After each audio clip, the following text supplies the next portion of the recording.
adalah sistem politik untuk menguasai dunia bagi kepentingan negara, penakluk dengan melakukan penjajahan sekaligus menanamkan pengaruh dalam segala aspek kehidupan di wilayah jajahannya. Kemudian sekarang kita masuk ke tujuan pembelajaran mengenai perkembangan kolonialisme dan imperialisme. Yang pertama adalah capaian pembelajarannya, yaitu menganalisis konsep imperialisme dan kolonialisme serta kedatangan bangsa Eropa ke Indonesia. Kemudian tujuan dari materi kita hari ini adalah menganalisis materi hari ini adalah bagaimana perkembangan kolonialisme dan imperialisme. Jadi kita membahas mengenai kedatangan bangsa Eropa, yaitu Belanda datang pada tahun 1602. Kemudian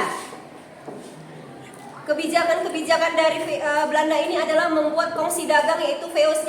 Jadi kebijakan VOC itu ada 6. Kemudian para pemimpin dan imperialisme Belanda di Indonesia. Oke, bisa ya diamati dari Ibu tampilkan videonya.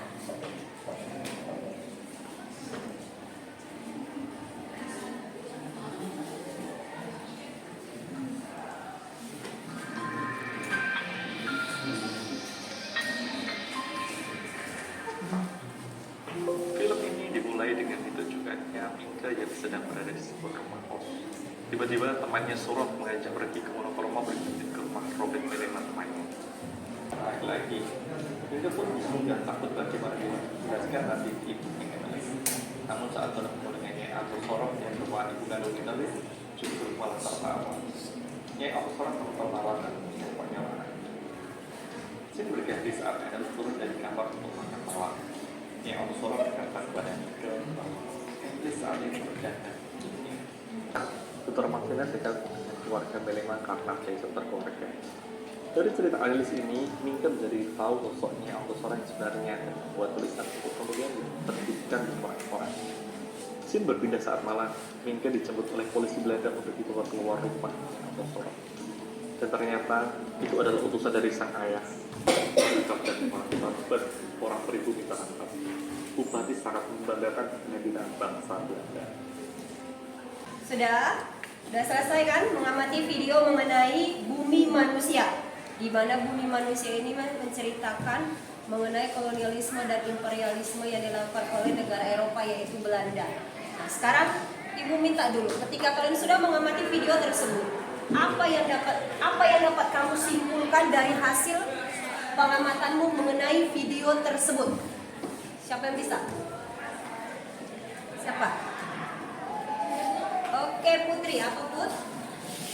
Secara keseluruhan, film Bumi Manusia ini merupakan salah satu karya yang patut kita apresiasi sebagai tonggak sejarah dalam perfilman nasional, karena di dalamnya banyak mengandung perlawanan mengenai ketidakadilan serta pengorbanan.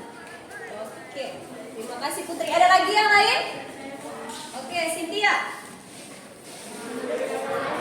Tersebut kemudian dipahami oleh kita, serta sinematiknya yang inovatif, arahan seni yang tidak membosankan, dan poin-poinnya dapat begitu juga dengan durasi video sangat pendek. Oke, terima kasih Cynthia. Jadi dari hasil pengamatan, Ibu ingin bertanya. Dari hasil pengamatannya, Ibu ingin bertanya kepada kalian mengenai video tersebut. Pertanyaan Ibu, pengaruh kolonialisme apa yang dilakukan oleh Belanda dalam film Bumi Manusia tadi? Pengaruh kolonialisme apa yang dilakukan Belanda dalam film Bumi Manusia? Siapa yang bisa? Oke, Randy, apa pengaruhnya, Nak? Terjadinya diskriminasi sosial di mana bangsa Eropa Belanda mendiskriminasikan kaum pribumi. Hal tersebut terjadi karena perbedaan ras dan status sosial, di mana bangsa Eropa menganggap kedudukannya lebih tinggi dibanding kaum pribumi. Oke, terima kasih Randy. Jadi, oke, kalau gitu sekarang kita masuk ke kegiatan kelompok. Minggu kemarin sudah ada 4 kelompok. Kelompoknya tetap, ya. Kelompoknya tetap. Dan tugas-tugasnya adalah yang pertama, kelompok pertama. nanti mengamati bangunan Belanda di area perkebunan sesuai dengan film Bumi Manusia tadi. Yang kedua, mengamati jamuan makan ala Belanda. Yang ketiga, kelompok ketiga mengamati gaya busana era kolonialisme Belanda. Kemudian kelompok 4 mengamati peradilan era kolonialisme Belanda. Dan hasil diskusi tersebut kalian buat di Canva. Ya, kalian buat di Canva, nanti kita presentasikan. Kirim linknya di grup WA kita. Ya. Jadi saya ulangi, diskusi kelompok ini ada 4 kelompok: mengamati bangunan, mengamati jamuan makan ala Belanda, mengamati gaya busananya, dan peradilan era masa Belanda. Di dalam bentuk Canva dikerjakan. Ini LKPD-nya. Kelompok 4 yang mana kemarin? Kelompok 3.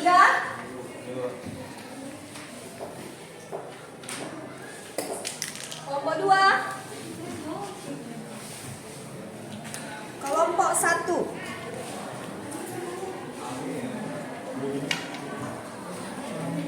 Jadi setiap kelompok membagi tugasnya masing-masing. Kemudian kelompok mana nanti yang mau presentasi? Seperti biasa, ibu yang milih kelompok mana nanti yang presentasi. Jadi semua kelompok sudah harus siap mengerjakan tugas yang ada di LKPD-nya. Waktunya saya kasih bisa 15 menit? 15 menit kurang lebih ya. 15 menit, karena kita mau presentasi lagi nak. Dalam bentuk Canva ya. Ada kan aplikasi Canva-nya di handphone? Oke, silakan dikerjakan.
dari ketiga kelompok ini yang sudah mengumpulkan tugasnya, saya minta perwakilan dari saya minta kelompok 1 yang maju.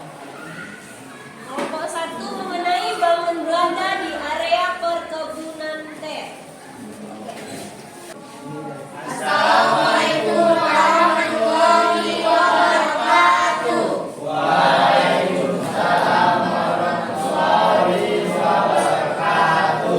Selamat siang semuanya. Siang. Berdirinya kami di sini akan memaparkan presentasi kami yang berjudul Bangunan Belanda di Area Perkebunan Teh. Tapi sebelum itu kami akan memperkenalkan diri kami terlebih dahulu. Kami dari kelompok 1. Saya Bella sebagai moderator. Saya Dita sebagai pembaca pertama. Saya Randika Fadel sebagai pembaca kedua. Saya Nanda menjadi pembaca ketiga. Saya Dinda sebagai notulen pertama. Saya Vira sebagai notulen kedua. Saya Cynthia Ramadhani sebagai notulen Oke, tidak perlu berlama-lama lagi, materi akan kami paparkan untuk teman kami, dipersilahkan.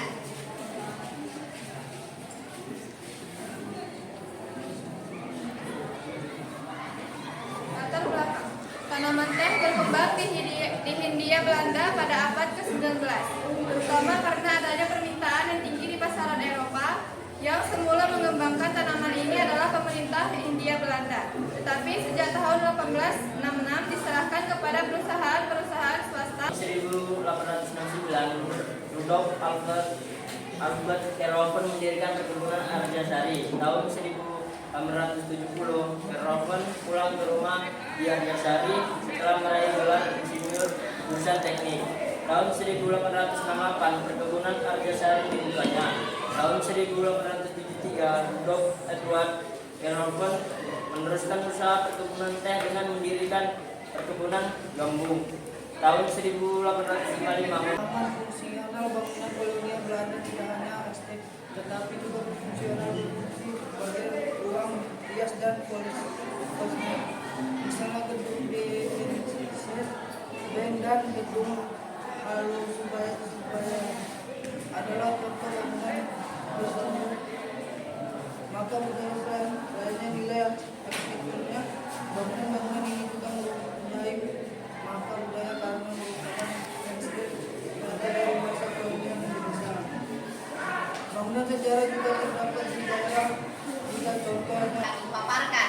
Di waktu ini kami memberikan waktu untuk bertanya mengenai pemaparan presentasi kami. Waktu dan tempat dipersilakan.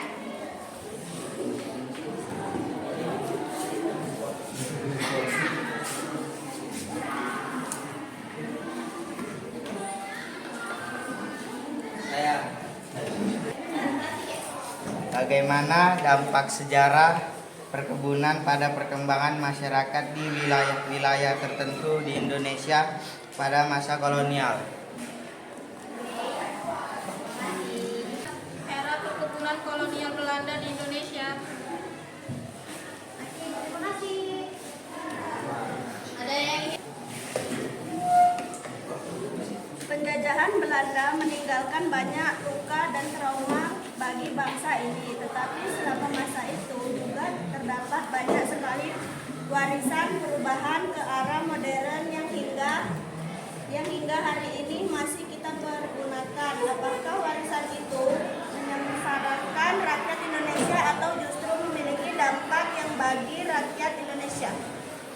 Terima kasih.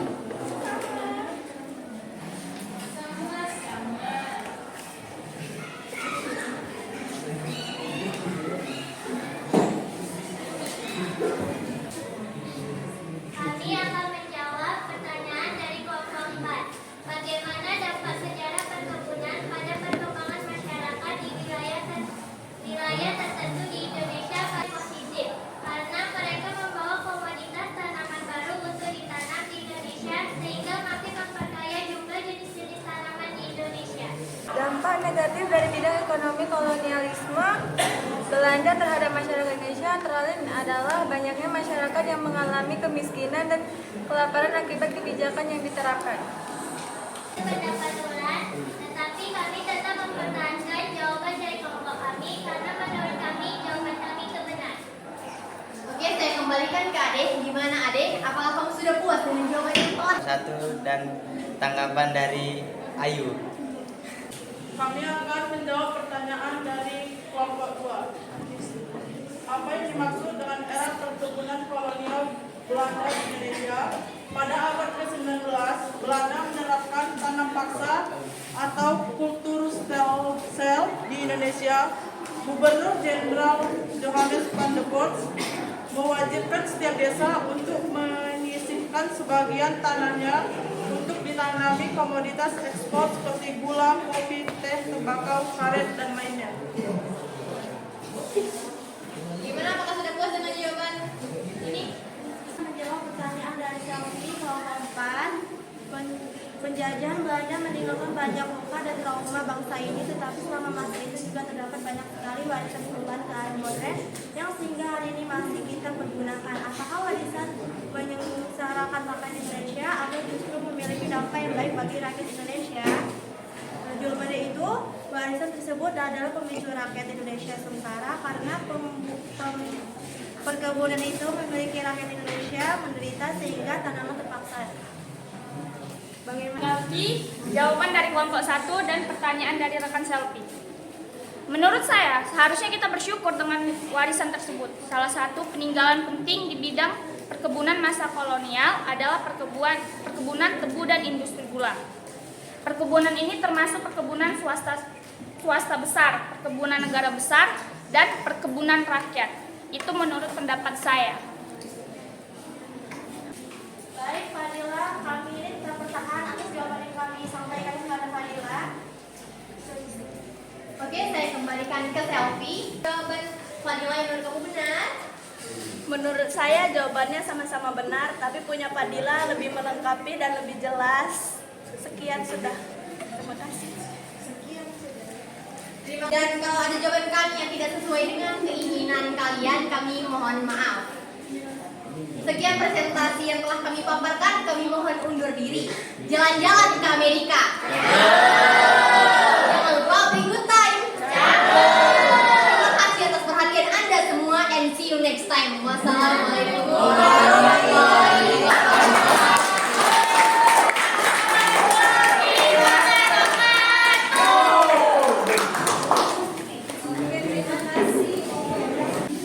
Terima kasih untuk kelompok 1 dan kelompok 4 yang sudah mempresentasikan hasil diskusi kelompoknya. Kalau begitu sekarang kita biar lebih, udah capek tadi kan presentasi, kerjakan tugas, coba dulu kita ice breaking dulu, joget-joget dulu. Semangat ya. 2, 3 ya.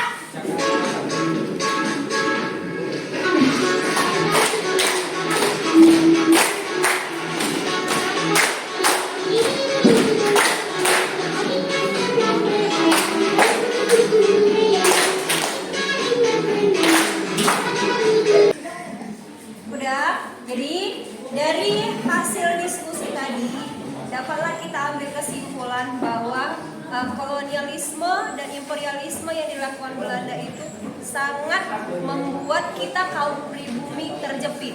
Ibaratnya kita memiliki derajat yang paling rendah di negara kita sendiri. Ya, kesimpulan dari imperialisme dan kolonialisme yang dilakukan oleh Belanda di Indonesia. Sekarang pegang lagi HP-nya, ini ada refleksi mengenai pembelajaran kita hari ini. Seperti biasa, refleksinya Ibu bikin di Google. Ini ada linknya, lihat, kerjakan selama 2 menit ya. Cepat loh. Mana ini guru kita punya? Itu Bu mainnya.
Di kelompok satu semuanya, oke. Jadi pembahasan kita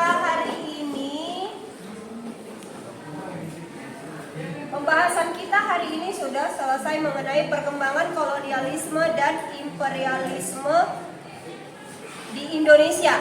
Jadi inti dari film yang kita tonton tadi mengenai Bumi Manusia, di mana di situ kita diajarkan untuk ajaran moral, di mana ajaran moral yang kita ambil dalam video tadi adalah kita tidak gampang tergiur dengan akan kemewahan.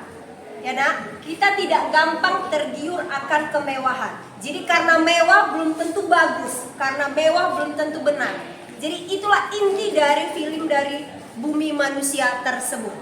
Jadi untuk materi kita hari ini kita selesaikan di siang hari ini mengenai perkembangan kolonialisme dan imperialisme di Indonesia. Kita lanjutkan materi kita berikutnya di minggu depan. Jadi saat ini kita akhiri pertemuan kita di siang hari ini. Selamat siang. Sebelum kita menutup pembelajaran kita, terlebih dahulu kita berdoa. Oke, Koir pimpin doanya. Sebelum mengakhiri pelajaran, marilah kita berdoa menurut agama dan kepercayaan masing-masing. Doa dimulai.